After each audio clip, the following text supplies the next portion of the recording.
Diqqat! O'zbekiston fuqarolarini xursand qiladigan xabar. Endi ularning oyliklariga 15% ustama puli qo'shib beriladi. Assalomu alaykum hurmatli tomoshabin, kanalimizga xush kelibsiz.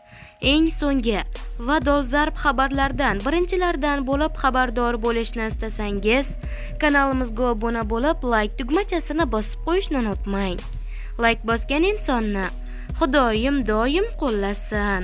Diqqat qiling, O'zbekistonda 2026-2027 o'quv yilidan boshlang'ich sinf o'qituvchilari uchun milliy sertifikat tizimi joriy etildi.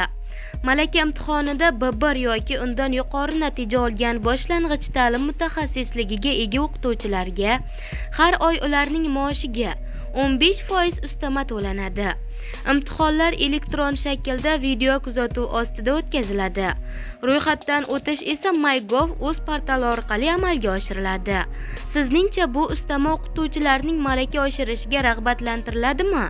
Fikringizni izohlarda yozib qoldiring. Xayr, salomat bo'ling.